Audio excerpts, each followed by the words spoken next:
Hello friends, welcome to my YouTube channel Awake Rider. তো তোমরা আগের ভিডিওতে দেখেছো যে আমি দীঘা গেছিলাম। তো দীঘা থেকে ফেরার ভিডিওটা মানে সেকেন্ড পার্টটা আমি অনেক দিন হলো বের করতে পারিনি।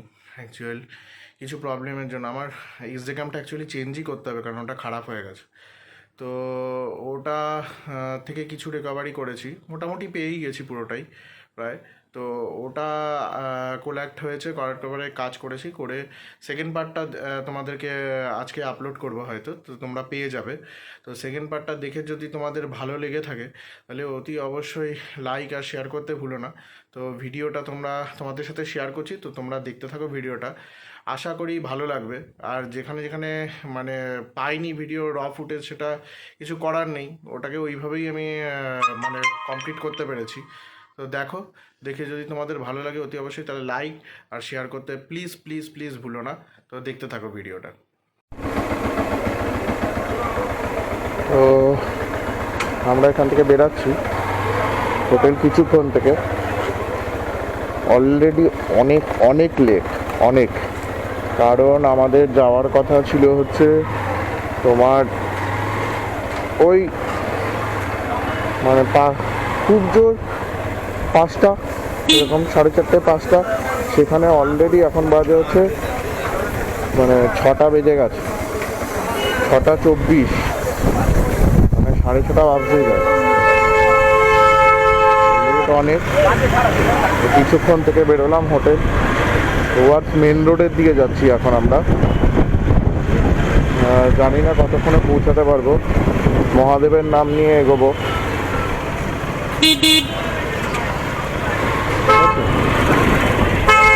কারণ বেশ কটা মার্কেট পড়ে, ওখানে বেশ জ্যামও হয়। তো বুঝতে পারছি না কতক্ষণে কি বেরোবো না বেরোবো। এখান থেকে বেরিয়ে যেতে পারলে বাঁচি, জ্যাম হয়ে গেলে আটকে যাবো আর আমার অফিসে জয়েনিংয়ে লেট হয়ে যাবে। তো চলো, যেতে যেতে তোমাদের সাথে আরও কথা হবে। দেখো এখানে গলি, এটা থেকে সামনেই মেন রোড আছে। সামনে মেন রোডে আমরা ডান দিকে যদি যাই তাহলে চলে যাবো উদয়পুরের দিকে। আমরা যাচ্ছি বাদিক, এই যে সামনেই নিলাম বাদিক, মানে দীঘা থেকে বেরোবার জন্য, টুয়ার্ডস কলকাতার দিকে যাওয়ার জন্য। এইখানে সমুদ্র,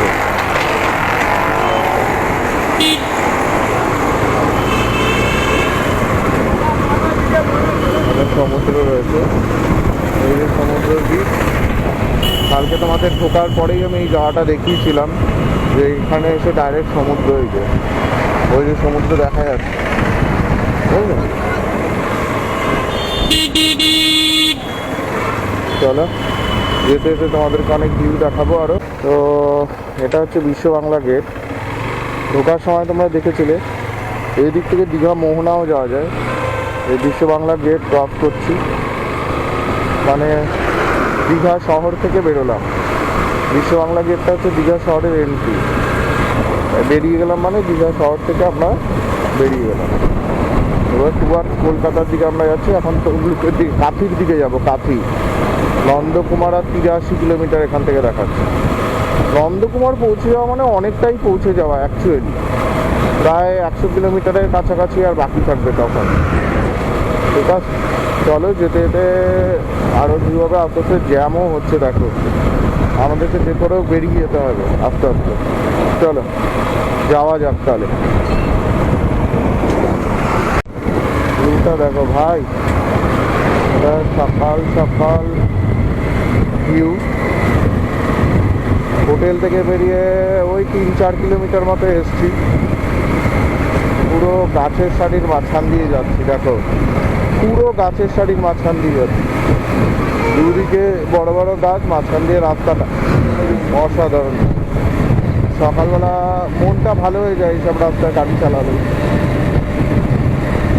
আর যতটা পারবো এগিয়ে যাব, কারণ সময় বেশি নেই, তাড়াতাড়ি করে এগোতে হবে। এখন এখানে অনেক পেট্রোল পাম্প হয়ে গেছে, অনেক অনেক। আগে এত পেট্রোল পাম্প ছিল না, এখন অনেক পেট্রোল পাম্প হয়ে গেছে, মানে ভয়ের কোনো জায়গাই নেই, পেট্রোল পাবে না। দীঘা থেকে বেরিয়েই পরপর পেট্রোল পাম্প সব। চলো যেতে যেতে কথা হবে। আর চারিদিকের ভিউ দেখো ভাই, পুরো চাষের জমি, অসাধারণ অসাধারণ। চলো,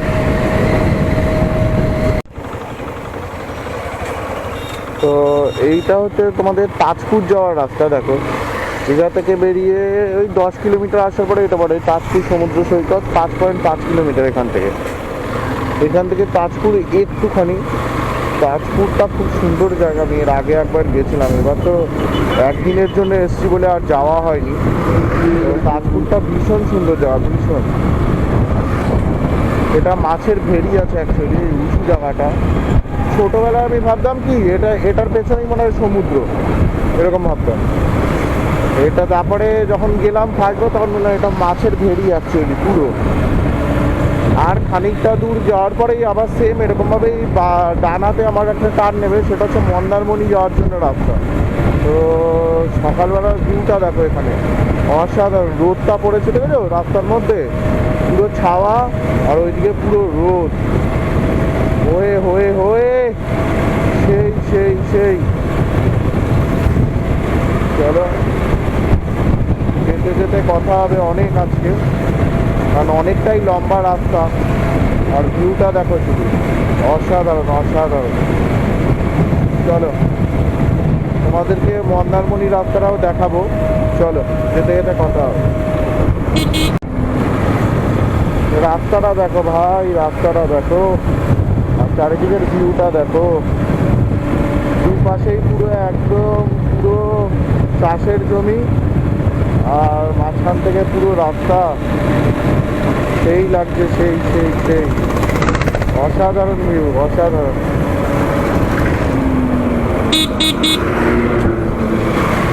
ও পেট্রোল পাম্প আবার একটা আছে, যদিও আমারটায় পেট্রোল পাম্পে কোনো এখন কাজ নেই, কারণ আমি ফুল ট্যাঙ্কি করে এসেছিলাম বাড়ির থেকে। তো আমার আর পেট্রোল পাম্পের কাজ লাগবে না। রিজন, আমার বাড়ির থেকে দীঘার দূরত্ব প্রায় 186, 190 ধরে নাও। তো 190 করে হলে আমার 400 কিলোমিটারের কাছাকাছি রাইড হয়েই যায় এদিক ওদিক করে। তো আমার ফুল ট্যাঙ্কি করলে 400 কিলোমিটার এমনি রেঞ্জ চলে আসে। তো সেটার জন্য আমার আর কোনো ইয়ে লাগবে না, বুঝলে? সেই ভিউ, সেই সেই অসাধারণ ভিউ, অসাধারণ। দেখো সামনের ভিউটা দেখো শুধু। সেই তোমাদের বলেছিলাম, এই দেখো এই দিক থেকে নন্দকুমার হচ্ছে 65 আর মন্দারমণি হচ্ছে 9 কিলোমিটার। এই রাস্তাটা মানে প্রায় দীঘা থেকে 20 কিলোমিটার আসার পরে এখানে একটা রাস্তা ডিভাইড হয়, যেখান থেকে তোমরা মন্দারমণি যেতে পারবে পুরো রাস্তাটা ধরে। এই রাস্তাটা দিয়ে তোমরা মন্দারমণি আরামসে চলে যাবে। যারা মন্দারমণি আসতে চাও তারা ঠিক দীঘা ঢোকার 20 কিলোমিটার আগে থেকে, 20-21 কিলোমিটার আগে থেকে একটা রাস্তা পাবে, এটা বাঁ হাতে ঢুকে গেছে। সেই রাস্তা দিয়ে তোমরা আরামসে মন্দারমণি পৌঁছে যাবে। আর দেখো পুরোগুলোকে নামিয়ে দিল একদম রাস্তায়, এমন অবস্থা।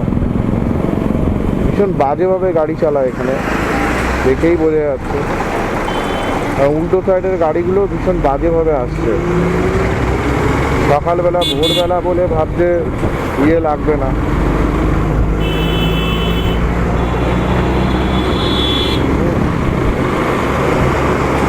পুরো একদম।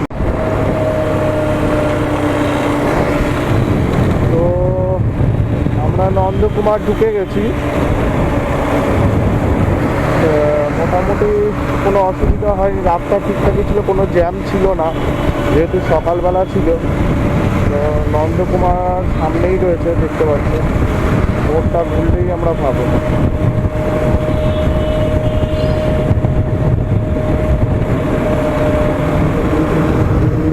সেই মোড়টা যেটা দিয়ে আমরা বাঁ হাতে ঘুরবো, এখন সিগন্যাল রয়েছে, বাঁ হাতে ঘুরে যাচ্ছে। এটাই হচ্ছে নন্দকুমারের রাস্তা।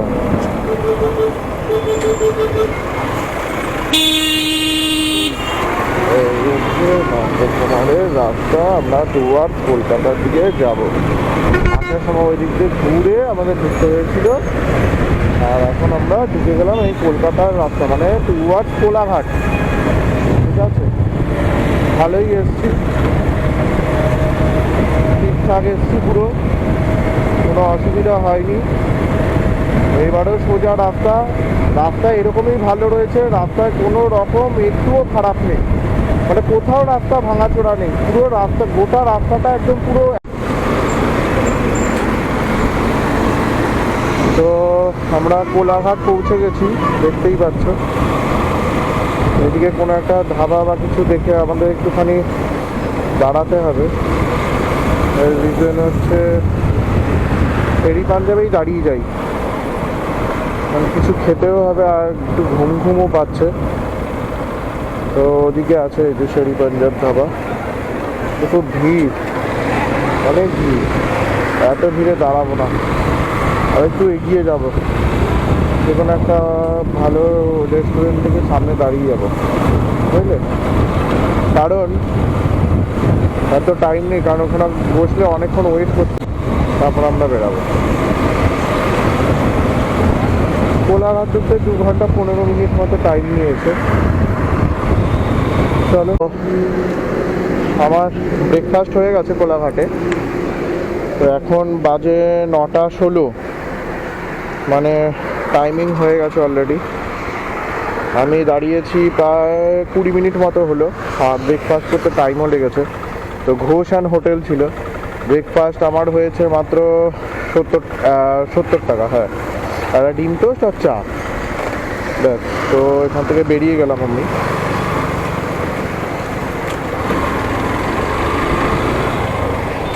তো আর কোথাও দাঁড়াবো না, সোজা গিয়ে দাঁড়াবো হচ্ছে একদম পুরো বাড়িতে, কারণ এরপর আমাকে জয়েনিং করতে হবে। 12:30 থেকে হচ্ছে আমার জয়েনিং আছে।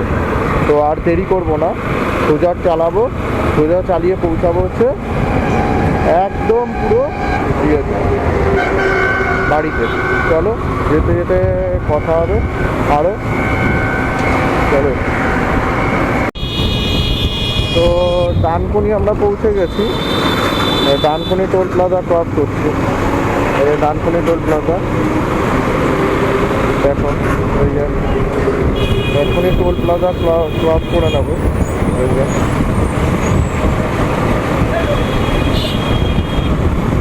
ডানকুনি টোল প্লাজা ক্রস হয়ে গেছে। ডানকুনি টোল প্লাজা ক্রস হয়ে যাওয়া মানে মোটামুটি ধরে নাও কলকাতায় ঢুকে গেলাম। ঢুকেই ফার্স্ট হচ্ছে সিগনাল। চলো, যেতে যেতে কথা হবে। তো আমরা কলকাতা ঢুকে গেলাম। এদিক থেকে গেলে আবার NH2-তে পড়তাম, মানে দিল্লি রোড উঠতাম।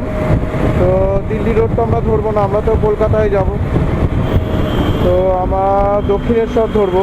তো দক্ষিণেশ্বরের দিকেই ঢুকলাম, ঢুকে গেছি মোটামুটি, আর দেরি নেই বেশিক্ষণ। বাগনাপের জ্যামটা দেখতে হবে এখন শুধু।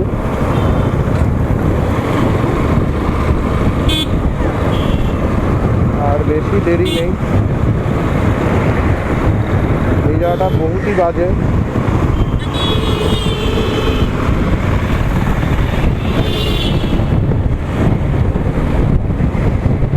চলো দেখো, আরামসে ঢুকে গেছি।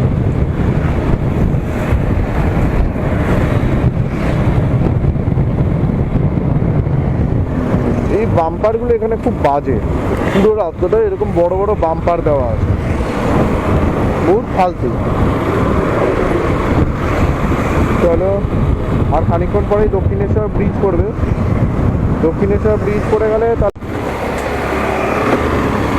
তো আমরা দক্ষিণেশ্বর ব্রিজ পৌঁছে গেছি। দক্ষিণেশ্বর ব্রিজ ক্রস করছি, দেখো মায়ের মন্দির, দক্ষিণেশ্বর মায়ের মন্দির। জয় মা, মা তো রক্ষা করে সব বিপদ আপদ।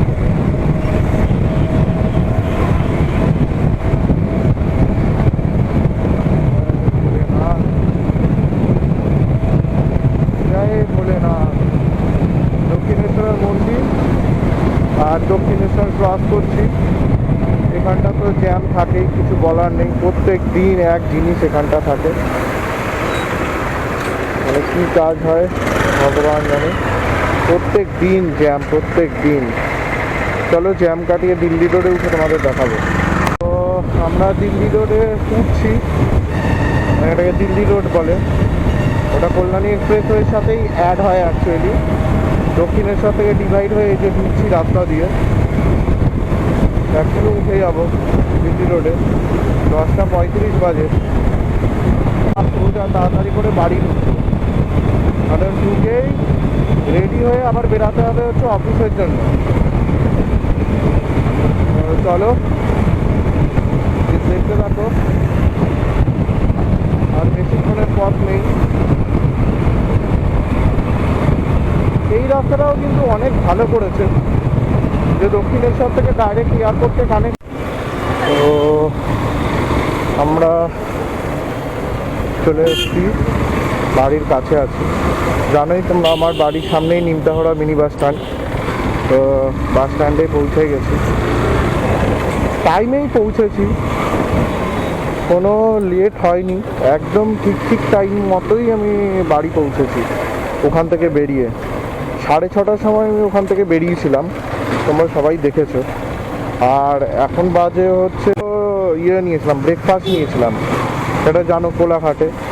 তো তারপরেও মানে 4 ঘন্টাই অ্যাকচুয়াল হলো। তো 4 ঘন্টায় হিসাব মতো আমি বাড়ি পৌঁছে গেছি পুরো। তো ভিডিওটা তোমরা পুরোটাই দেখলে। তো লাস্টের দিকের একদম শেষের দিকের কিছুটা ফুটেজ আর আমি পাইনি, মানে যেটা আমি ঘরে ঢুকবো, এন্ট্রি করবো, বাইকটা ঢোকাবো, তো সেই জায়গাটা আমার কাছে আর নেই, ফুটেজটা আর পাইনি আমি আর। তো অনেকটা ইনকমপ্লিট টাইপের হলো। আশা করি পরের বার হয়তো এরকম আর হবে না, কারণ আমি চেঞ্জ করে ফেলবো তার মধ্যে ক্যামেরাটা। তো যদি তোমাদের ভালো লেগে থাকে অতি অবশ্যই তোমরা লাইক আর শেয়ার করতে ভুলো না। আর কোথায় কোথায় ভুল হয়েছে, তোমাদের কোন জায়গাটা খামতি লাগছে, সেই জায়গাগুলো যদি তোমরা কমেন্টসে লিখে দাও তাহলে আরও বেটার করতে পারবো আমি পরের ভিডিওতে। তো আর ভিডিওটা লম্বা করব না, তোমরা লাইক আর শেয়ার করতে ভুলো না। আর মানে যত পারো তোমরা বলো, আর বন্ধুদের কাছেও শেয়ার করো, যাতে আমি আরও নেক্সট ভিডিও বানাতে আরও বেশি পাই। চলো নেক্সট ভিডিওতে তোমাদের সাথে আবার দেখা হবে।